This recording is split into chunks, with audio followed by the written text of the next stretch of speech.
Welcome everybody to the K&B Music Den. As always, I'm Brad. You And are I am still Keith. very good. So this week, guys, and this is funny to me. I don't know why this is funny, but it's funny. Keith recommended we do another, review, which that's not funny. But what is funny is he wanted to review Stained, Confessions of the Fallen, their first album in 12 years. That's a long time, Keith. Now, why is that funny, sir? Well, the reason that's funny is now we got what, a 6 year gap between us, I believe, 5 or 6. I just turned 49 last month, so you tell me. So I'm 7 at this point. Okay.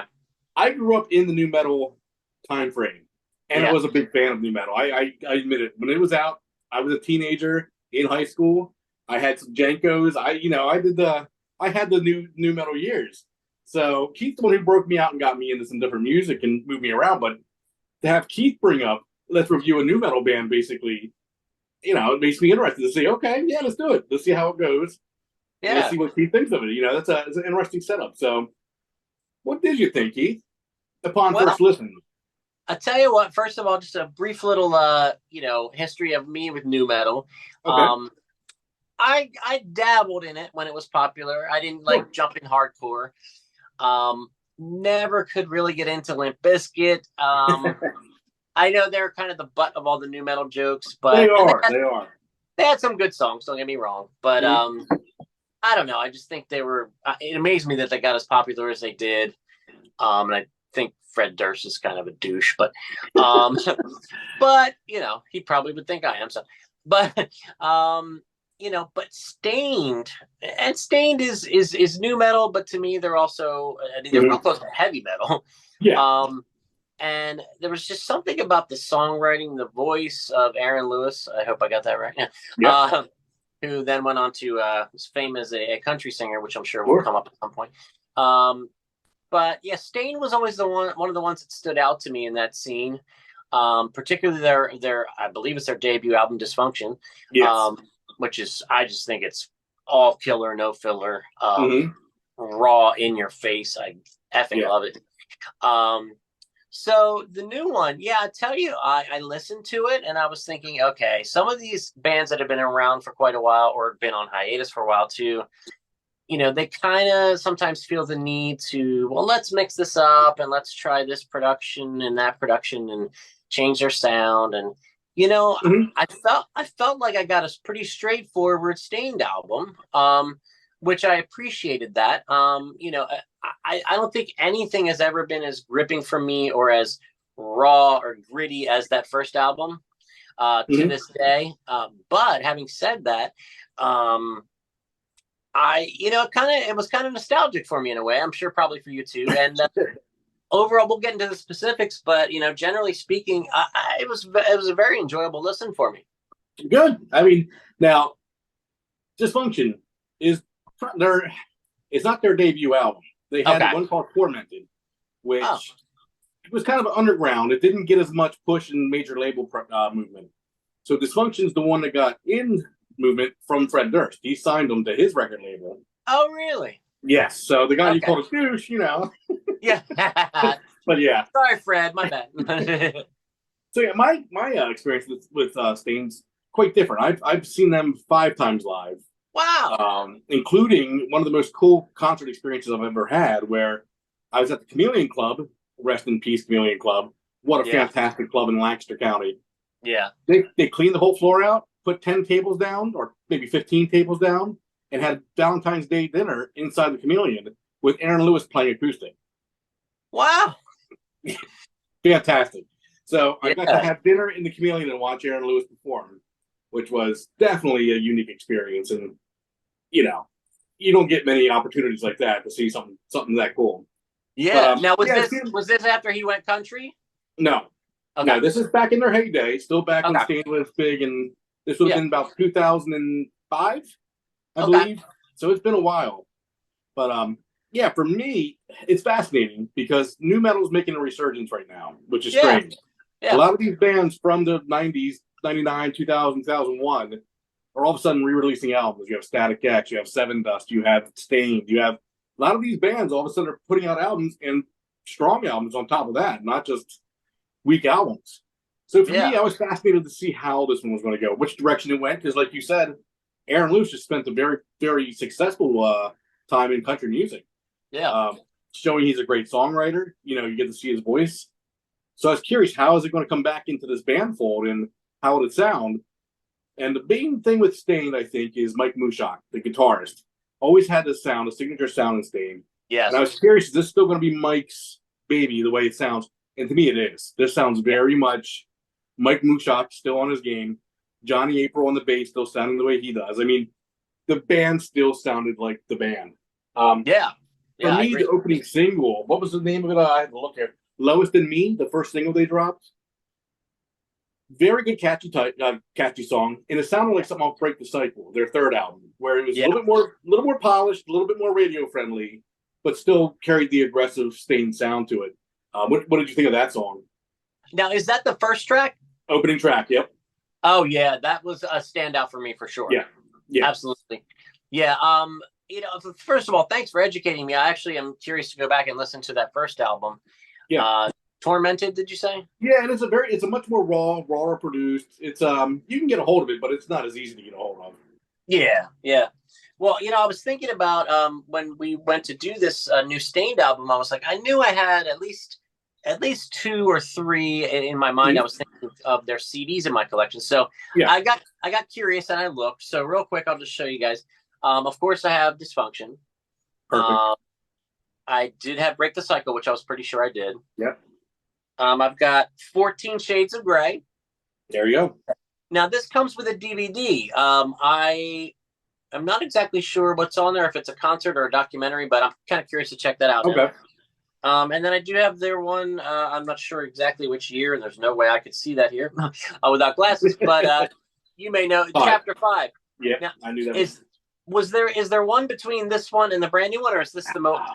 There is one more, I believe. I thought this so. is where I started losing track of Yeah. the new metal genre in general. Yeah. And I thought some of the writing started becoming very repetitive. Some of the sound became repetitive. Yes. So to me, this album was refreshing in that sense because a lot of it harkened back to Break the Cycle and Dysfunction. Yeah. I started finding it being more. Now, there was a few moments where I thought, okay, if they're trying to get radio play, if they're trying to throw one more big hit single, there were a couple moments that were close. Here and Now, track 4. That's exactly what I knew you were going to say. Yeah. That song, with hitting the right thing, placed in the right track, the right radio station plays it, that could be another blow up song. So, I mean, just like they had, oh man, it's been a while. It's been a while, yeah. Well, this had that same kind of, epic chorus, but it's from a hard rock band. I mean, I could see it hitting. So, I mean, that was a well done song that has the opportunity to be a big hit. Well, so it's funny. Yeah, it's funny you say that because that's exactly what I thought. The second time I listened through the album, when I heard Here and Now, I'm like, man, if this gets on a TV show, or something, catches fire on the radio, this song has got everything you want for that hard rock, mid-tempo ballad, and I guess you'd call it. But yeah, I mean, I thought the lyrics overall were pretty good on this album. There's certain motifs, I guess you'd say, in their lyric writing that shine through like they did in the beginning of their career. I'm not as overly familiar with 14 Shades of Grey and Chapter 5, to be honest with you. Sure, me as well. No. Yeah, but I do want to actually, it's making me curious to see what's on that DVD and to just go back and listen, refresh my memory. But yeah, I mean, a lot of the lyrics from Staind that I've noticed are kind of dark, and I don't mean this in a way, I'm not making fun of it at all, but you know how you have sometimes those bands where a lot of the songs, it's like you can hear in the background, like kind of underneath the meaning of like, my dad never gave me a hug, like that. Yeah, I know what you mean. That was a string that ran through all the new metal community, unfortunately. One thing from the Chameleon, I spent a lot of time there between the ages of 18 and 21 roadieing. I didn't pay for a concert ever. I was always loading the equipment on stage, loading it back in the thing. I knew a lot of musicians. There's still not. I spent time with Aaron Lewis. I went to the bar with a couple of these guys. I still email once in a while with certain members of certain groups. So, I mean, it was funny, but yeah, some of them it carried off stage as well. They had the the sad, the historic Blue Star. I had to take one singer to the historic Blue Star because he was pouting over another band's opening. What's that called when you're doing a sound test? He thought they were Yeah, taking sound too much check. time. He had a meltdown. I had to take him to the bar to calm him down. So I mean, so so some of it went through, but I think in Aaron's case, he was one of the more genuine writers with one of the better voices. Um, Yes. I thought like he went country, and you could see he could carry himself vocally. He could write songs. I think a lot of other new metal bands didn't have as strong of a frontman as Stained had. So I think that's kind of what catapulted them forward. Yeah. Well, now let me ask you a question because you mentioned by name some of the other guys in the band. Um, do you think when Aaron Lewis went solo and went country that maybe it was viewed even from the other members of the band, perhaps even some fans, as kind of like a cash grab? Um, because that country with a bit of a pop feel. Now his country was a bit different, but Yeah, I was gonna say if you listen to his country was the '70s and '80s country. He did not have pop, and that was one thing that kind of he harkened back to the old days of country. It did not come off as a. This came off as someone who grew up listening to country, so it okay. made you more. For me, it made me more wonder about Sting, like how that worked, because obviously from the lyrics where he came from and talking about his family, he was a very country raised boy. Like, so it's kind of fascinating, and I think the community in general, he kind of rubbed people the wrong way because he did have some conservative views. He got into a fight with the guitarist of Limp Bizkit over I guess he moved out to California and they bumped into each other at an airport, and Aaron said like I guess it was in Jacksonville. He said, "Look, you're near your home or whatever." And he goes, "Home's L.A." And he goes, "Don't you forget where your home is." And like, so I mean, Aaron, he can rub people. He can definitely rub people the wrong way. But I mean, I think he's genuine. That's what's nice about it is I don't think he's playing a role. I think he could do the country thing. Authenticity is right there with it, and he seems to just be able to roll right back in the metal. Yeah, I mean, that's part of what I thought about it too. I was like, well, some people could say, well, this, or I don't, I don't buy him as a country singer because I knew him as a, doing like the screams and the. Yeah. Of course, he does more of the like regular rock singing, but then Oh the yeah. scream. But his scream is amazing. I love it. But I mean, we all know Darius Rucker, from Hootie and the Blowfish went Sure. country. But again, his band was rock, but almost, pretty much kind of pop rock. So for him to go pop country wasn't a huge stretch.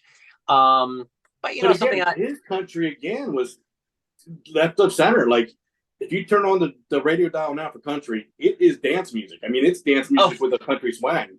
Yeah. Darius, Aaron, a lot of these musicians seem to be they grew up in the '90s country and 2000s and or '80s even, and you hear it Yeah. in the music a little bit. I mean, they're not coming out here and writing dance tracks in country. It's guitar driven, lyrical. I mean, it's storytelling, which is where country came from. No, you're absolutely right. That's a great point. There's a ton of great '80s and '90s country. Oh yeah. I don't know if I ever mentioned this on the channel before, but real quick, because I don't want to turn this into a country video. But when I was working at the outlets there in Lancaster in high school and then into college, my manager at the store and my assistant manager actually were huge country music fans, so they always had the country station on. At that time, I was into like Pearl Jam and all that stuff, so I detested it. But I listen back to it now, and it's nostalgic for me. But I also realize how high quality that country was in the '90s compared to the crap that's out today, for the most part. Yeah. And I'm talking about your pop country stuff. But yeah, I mean, like, Garth Brooks, Vince Gill, Hal Ketchum is extremely underrated. Hal Ketchum is amazing. But anyway, so yeah, I mean, I enjoyed this album. I got what I expected to get to me. And quite frankly, I got more than I expected because I was thinking, well, they've been around a long time. They haven't been together for a while. It's just another Stained album, basically, which, I have no problem with that. I welcome it. But it exceeded my expectations, to be honest. And it's funny. The first time I listened through it, I thought it was kind of like a side A album, like we always talk about the side A strong, the side B. But the second time I listened through, I mean, I don't really hear anything that I would really call a No, weak song. there's really not. I looking through everything I had on here, I couldn't really pick out anything that I thought was bad. In fact, like you said, it exceeded my expectations. I kind of went into this thinking this was going to be a later career Staying Down that was okay. Yeah, yeah, To me, this comes out as their second best album. I like Dysfunction better, yeah. but to me, I would even take this over Break the Cycle. I think it's Wow. really well done. I really do. Yeah, I'm gonna have to go back and listen to Break the Cycle because it's been quite a while, and see how this new one stacks up. But I would, it doesn't surprise me to hear you say that because I Yeah. really, really enjoyed this album. And there's some lyrics that kind of jumped out at me. I apologize, folks, I didn't get a chance to write them down, but I just really, like you said, he's a great storyteller, but he really Yes. he has always been known for kind of digging into the core of his soul and possibly yours, as far as feelings of not always sadness but inadequacy, Sure. and wanting to be a better person and knowing that he doesn't always Mhm. succeed, which we Yep. all can relate to. And I tip my hat to Aaron Lewis because he wears his a lot of people, the saying is, you wear your heart on your sleeve. I'd say with him, he wears his life on his sleeve. Oh, he does. Yeah. Yeah. Yeah. No kidding there. Yeah. Which I respect. Yeah. So no, I overall I would definitely give this a 2 thumbs up. We always say buy the vinyl. Sure, if I see this in the store, buy it. Yeah. I mean, that might be tougher for you. You're not as big of a rock fan. Yeah. I mean, a metal fan, but To be honest, I mean, if I were ever going to buy a Stained album on vinyl, it'd probably be Dysfunction. sure. And Yeah. I wouldn't blame you for that. Yeah. But yeah. I wouldn't blame you for buying this new one. To be honest with you. Yep. Yeah. Like I said, exceeded my expectations. Brought back some memories for me of that scene. Yep. I always thought they were, at the top or near the top of all those groups of bands, to be honest. So I'm glad to hear that they're back and that he's back with the guys in Stained. Yep. And I assume there'll be a tour. I don't know, but I would imagine so. Yeah. yeah, I think it will be fun to check them out. Actually. Yep. So, anything else, buddy, on this new Stained? No, I mean, I hope that was a fun experience for you to do a new review outside the box a little bit. Yeah, I wanted to go outside the box, and I saw the list of what was coming out, and I was like, Stained. I love Stained. Like it's been so long, It's like it's like meeting up with an old friend after a long time. Yep. Yep. Grabbing a beer and just enjoying the experience. Yeah, it was fantastic. Yeah. So Yep. cool. Well, you want to wrap this one up for me, buddy? Certainly. Well, everybody, let us know what you think of the album. I mean, I'm sure this is like you said, 12 years since the last one. So, did it meet what you were expecting? Did it surprise you in any way? Let us know. Like, comment, share, as Keith said. I think that's it, right? Did I get them all? Well, subscribe to the channel, of course. Oh, wow. That's a good point. All right, we'll do that. Subscribe. Yeah. Well, hey, we should probably tell the folks kind of a milestone we just passed here. We just crept over 30,000 total views for the channel, and we've been doing it for just a little bit over a year. Yeah, and then you got Mr. Beast, who gets, 3 million a day? Yeah. Yeah, so. I know. It's what I always think is it's small potatoes, but there are potatoes. That's true. So. Yeah. All right, guys. Well, again, let us know what you think, and we look forward to hearing from you guys very soon. Take care. Thanks. See ya.